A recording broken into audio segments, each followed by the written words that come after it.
Good morning everyone, welcome back to my channel Rai Amayra. আশা করি তোমরা সবাই খুব ভালো আছো আর সুস্থ আছো। চলো আজকে বেশি বকবক না করে এই ব্লগটা শুরু করা যাক। সো সকালে ঘুম থেকে উঠে দেখতে পাচ্ছ যে খুব রোদ উঠেছে। গত 2 মাস তো খুবই বৃষ্টি ছিল।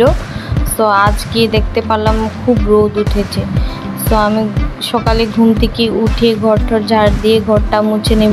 আর এই গত কদিনটা খুব ভারী ছিল আমার জন্য, বলতে পারো যে শরীরটা খুব একটা ভালো ছিল না, অনেক অসুস্থ ছিলাম। তো আজকে আমি উঠে এই কয়েকদিন তো আমি কাজও করতে পারছিলাম না, ইচ্ছেই হচ্ছিল না যে কোনো কাজ করি বা কিছু করি। তো এখন একটু সুস্থ হয়েছি। তো চলো আজকে এই ছোট ব্লগটা আমরা এখান থেকে স্টার্ট করি। আমি ফ্রেশ হয়ে চলে গেলাম রান্নাঘরের দিকে এখন সকালে ব্রেকফাস্ট করব বলে। তো এখন আমি রুটি বানিয়ে নিব। সকালে ব্রেকফাস্টে আমাদের রুটি ছাড়া কিছু চলেই না বলতে পারো, সবাই রুটিটাই পছন্দ। তো আমি রুটি করে নেব। আর আমার ছোট মেয়েটা যেহেতু রুটি ছাড়া মর্নিংয়ে কিছু খেতে চায় না, ওর জন্য আমার আরও করতে হয় ডেইলি। কখনো ইচ্ছে তো হয় না, ডেইলি রুটি তো আর ইচ্ছে করে না সত্যি কথা বলতে গেলে। আর এত গরম রুটি বানাতে খুব কষ্ট হয়, বাট আমার ছোট মেয়ের জন্য আমার বানাতে হয় ডেইলি, নাহলে ও কী খাবে? ও কর্নফ্লেক্সও খেতে চায় না, ওটসও ভালোবাসে না এখন। সো আমি রুটিটাই করি বেসিক্যালি। তো চলো এখন রুটি সুটি করে নেব। আর এখানে দেখতে পাচ্ছ যে কালকে মাছ এনে রেখেছিল। আর এখন গরমের দিন মাছ জলদি নষ্ট হয়ে যায়, নরম হয়ে যায়। তো আমি এখন ভালো করে মাছটাকে ধুয়ে নেব। মাছটা ধুয়ে, আর এত গরম তো আজকে ভেবেছি একটু পাতলা করে ঝোল করব। আর এখানে আমার মাছ ধোয়ার গন্ধ পেয়ে একজন মেহমান এসেছে, দেখতে পারবে তোমরা। এই দেখো একটা মেহমান এসে পড়েছে। তো আমি ওকে বিস্কুট দিলাম, ও খেতে চাইছে না, ওকে জলে ভিজিয়ে বাটিতে দিতে হবে তাহলেই খাবে। আর এখন আমি এতই ব্যস্ত ছিলাম যে ওর পিছনে আমার লাগার সময় নেই। তো আমি এখানে চলে গেলাম আবার ওকে খাওয়া দিয়ে রান্না করতে। তো আমি এখানে সবজি টবজি কেটে নিব। আর এই মেহমানটা যে দেখতে পারলে কতদিন আগে ওর 4-5টা বেবি হয়েছে। 4-5টা বেবির মধ্যে জানো কি বলবো, তাদেরকে দুটো অসুস্থ ছিল, তাই দুটোকে ফেলে আমার জানালার পিছনে ফেলে চলে গেছে, যেখানে নাকি আমরা যাওয়া আসা করতে পারবো না। ওখানে আমাদের ট্যাঙ্কি আছে বলতে পারো। তো ওখানে ফেলে রেখে গেছে। এত অসুস্থ, দুটো তো উঠতেই পারছে না। আর মায়ের দুধ না খেলে তো বাচ্চাগুলো অসুস্থ হবে।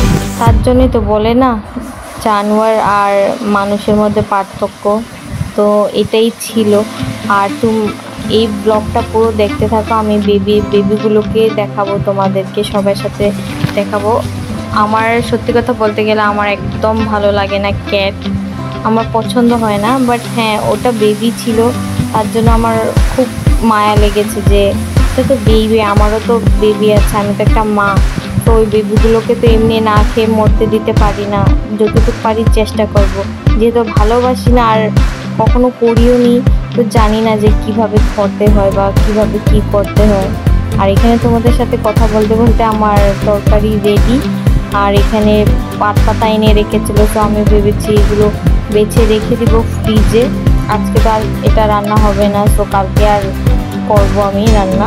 তারপর এই কাজ করতে করতে সারতে দেখে আমার মেয়ে তো ঘুম থেকে উঠে গেছে। আর ঘুম থেকে উঠে আর রুটিন একটু আদর করতে হবে। আর এখানে দেখতে পাচ্ছ কত ভালোবাসা দেখাচ্ছি আমরা দুজনে, যেহেতু সারাদিন আমি ওকে বকাবকি করতে থাকি, ভিডিওতে খুব আদর হচ্ছে এখানে। তারপর একটু আদর করে ওকে ফ্রেশ করিয়ে দিয়ে এখন আমি খাওয়াতে বসবো ওকে। আর এত গরম দিয়েছে, আমার ফেস দেখে বুঝতে পারবে তোমরা যে আমার ফেসটা কিরকম কালো কালো হয়ে আছে, এত গরম কি বলবো। আর আমার মেয়ে এখানে ক্যামেরা দেখে বারবার বলছে, মা তুমি কি ব্লগ বানাচ্ছ? আমি বলছি হ্যাঁ, আমি ব্লগ বানাচ্ছি। আর খুব গল্প করছে যে ওকে কে মারে কে না মারে। তো এখানে দেখতে পাচ্ছ ওকে কত সময় লাগছে খাওয়াতে। তারপর ওকে আমি এখানে করিয়ে দিব স্নান।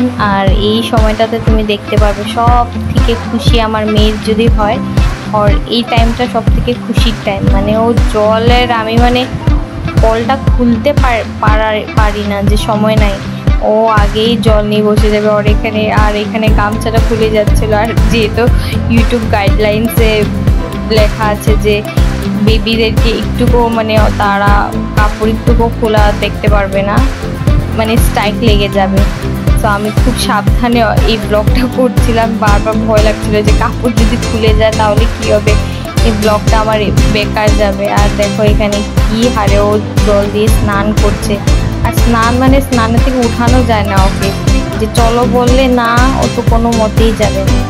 আর এই যে তোমাদের জন্য বলেছিলাম না আমার মেহমানের বেবিগুলো, এই অরেঞ্জটা দেখতে পাচ্ছ যে এটা খুব অসুস্থ, একে তো মানে মনে হয় না কিছু করে রাখতে পারবো, খুবই অসুস্থ। আর এখানে আমি আদর করে যাচ্ছি, এই ক্যাটটা একটু সুস্থ হয়েছে, তো ওকে খাওয়াতে পেরে আমিও খুশি যে ও একটু সুস্থ হয়েছে বলে, তাহলে ওকে আর মাটা আবার ফিরে নিয়ে যাবে। আর ওই দেখো ওকে কাডলিং করছিলাম, তো খুব ভালো লাগছিলো, বারবার আমাকে দেখাচ্ছিল যে আরও কর মানে। তো আমি এখন এদেরকে একটু চেষ্টা করব খাওয়ানোর, একে আমি খাইয়েছি, তাও আর একটু খাইয়ে দিব ভেবেছি, একটা সিরিঞ্জ দিয়ে আমি ওদেরকে খাওয়াচ্ছি, যেহেতু এখনও দুধ খেতে শিখে নেই, বাটিতে দিয়েছিলাম তো খায় না। আর এখানে দেখতে পাচ্ছ আমাদের জানলার সামনে এরকম জায়গায় ফেলেছে যে স্নান করে আসতে হবে, বারবার তো স্নান করা যাবে না, আর বাড়িতেও ঢুকাতে পারবো না, কিছু অসুবিধা, সবে তো আর সুবিধা নেই যে আমরা জানোয়ার পুষতে পারবো, কিছু অসুবিধার জন্য বাড়িতে মানে রুমে ঢুকাতে পারিনি। তো এখানে বাইরে থেকে ওকে খাইয়ে আমি ওখানে ঘুম পাড়িয়ে রাখি। আর খাওয়াতে এত কষ্ট, খেতেই চায় না, সিরিঞ্জে কামড়িয়ে কামড়িয়ে খেয়ে ফেলতে চায়, তো খুবই কষ্ট হচ্ছিল খাওয়াতে। ছোট বেবি না, আর ভয় লাগছিল যে আমি এইভাবে ধরেছি ব্যথা পাচ্ছে, বাট আমি জানি না টেকনিকটা কী যে কীভাবে ধরে খাওয়াবো। আর ওই অরেঞ্জটাকে দেখতে পাচ্ছ, ও অলওয়েজ শুয়েই থাকে, খুব অসুস্থ তার জন্য মানে। আর চোখে ইনফেকশন হয়েছে, আমি গরম জল টল করে ওকে চোখটা মুছিয়ে দিয়েছিলাম, তারপর গাটাও মুছিয়ে দিয়েছিলাম, বাট কোনো কিছু ইউজ হয়নি। আশা করি তোমাদের এই ভিডিওটা ভালো লেগেছে, ভালো লাগলে লাইক কমেন্ট আর সাবস্ক্রাইব করে দিও। আমার যেহেতু শর্টস অনেকেই দেখে সাবস্ক্রাইব করে, বাট ব্লগ কেউ দেখেই না, জানি না কেন, যে এতটাই কি খারাপ বানাই যে ব্লগ দেখতে চায় না। আই হোপ গাইজ এই ব্লগটি তোমাদের ভালো লাগবে, আর তো ভালো লাগলে প্লিজ আমার চ্যানেলটাকে লাইক সাবস্ক্রাইব করে দিবে। বাই বাই বন্ধুরা।